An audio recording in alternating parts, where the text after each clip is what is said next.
土耳其里拉汇率风险是在土耳其买房的中国买家必须先算清的一笔账。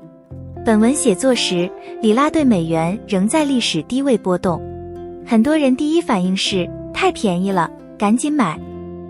但便宜不等于稳赚。这里有个细节，几乎所有人都忽略，它可能让您明明汇了40万美元，最后却被认定差了一点。这个坑我放到后面讲。先说清楚，没有任何机构能保证审批结果，也没有安排能完全消除汇率波动，但汇率成本可以管理。那汇率怎么影响买房？3条路径：购买力、资产计价、未来退出。里拉走弱时，同样一笔美元能换更多里拉，外币衡量的房价看着更便宜。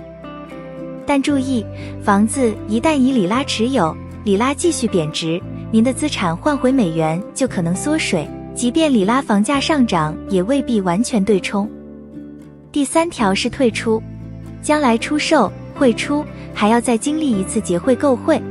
里拉便宜，降低了入场成本，同时放大了持有期的波动。那怎么办？第一件事，看合同用什么货币计价。土耳其面向海外买家的房子，报价常见美元、欧元、里拉3种，名义价格会因汇率不同。通常更稳妥的结构是以外币计价，临近过户再分批结汇成里拉。定金首期用外币约定，尾款在过户前后结算，您就不必长期扛着里拉敞口。关键是签约前把3件事写进合同，计价币种按哪一天的汇率折算，尾款按什么标准支付。波动起来，这几行字就是您的护栏。不过走投资入籍这条路就更复杂，资金通常必须经土耳其银行结汇成里拉，并取得外汇购买凭证 DEB， 这是入籍审核的硬性材料。本文写作时，投资入籍的购房门槛是40万美元含以上，由土耳其内政部等主管部门设定，可能随政策调整，请以官方最新规定为准。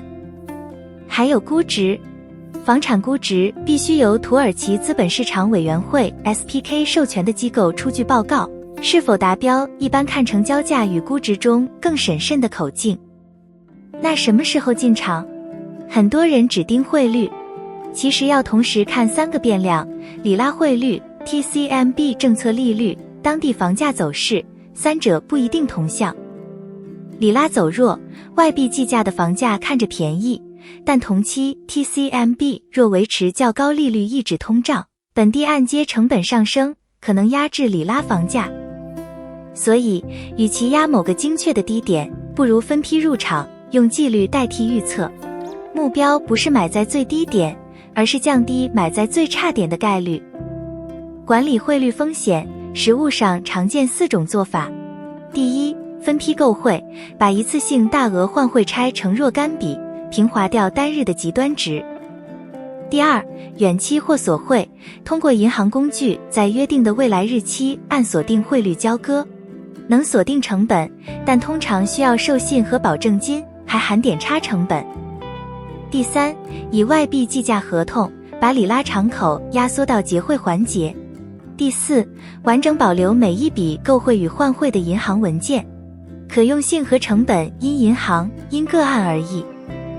现在回到开头那个坑，达标金额以美元衡量，但资金要经里拉过一手，结汇和付款分散在不同日期，汇率又波动，最终回算的投入额可能和预期有出入。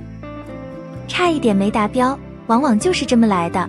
常见做法是预留一定金额缓冲，把结汇和付款节点尽量集中安排。